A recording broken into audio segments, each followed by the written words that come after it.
Hello my YouTube family, welcome back to my channel. అన్ని సీజన్స్లో నాకు ఎక్కువగా నచ్చేది ఎండాకాలం ఇంకా వర్షాకాలం. ఎందుకంటే ఎండాకాలం ముగిసిన వెంటనే వర్షాకాలం మొదలవుతుంది. ఇంకా ఎండాకాలంలో ఎండిపోయిన చెట్లకి మొక్కలకి వర్షం పడగానే మళ్ళీ కొత్త చిగుర్లు వస్తాయి. ఆ పచ్చదనం, ఆ ప్రకృతి అందాలు చూస్తే మనసుకి ఎంతో ప్రశాంతంగా అనిపిస్తుంది.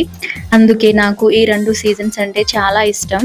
మీకు ఏ సీజన్ ఎక్కువగా ఇష్టం కామెంట్ లో తప్పకుండా చెప్పండి. ఇంకో చిన్న విషయం, మీరు ఇంగ్లీష్ నేర్చుకోవాలి అనుకుంటే మీ చుట్టూ కనిపించేది, వినిపించేది, రోజు జరిగే విషయాలను ఇంగ్లీష్ లో చెప్పడానికి ప్రయత్నించండి. ఉదాహరణకి నేను ఈ వీడియోలో వాతావరణం ఇంకా పచ్చదనం, ప్రకృతి గురించి ఇంగ్లీష్ లో చెప్పడానికి ప్రయత్నించాను. అలాగే మీరు కూడా రోజు కనిపించే ప్రతి వస్తువును, ప్రతి సన్నివేశాన్ని ఇంగ్లీష్ లో కన్వర్ట్ చేసుకుంటూ ప్రాక్టీస్ చేయండి. ఇంకా ఏదైనా తెలుగు నుంచి ఇంగ్లీష్ కి లేదా ఇంగ్లీష్ నుంచి తెలుగుకి కన్వర్ట్ చేసుకోవాలి అంటే గూగుల్ ట్రాన్స్లేటర్ లేదా చాట్ జీపీ వంటి టూల్స్ ని ఉపయోగించి ప్రాక్టీస్ చేసుకోవచ్చు. చాలా వరకు నా వీడియోలు చూస్తున్నారు, కానీ చూసి అలా వెళ్ళిపోకుండా ఒక చిన్న లైక్ ఇచ్చి నా ఛానల్ ని సబ్స్క్రైబ్ కూడా చేసుకోవచ్చు కదా.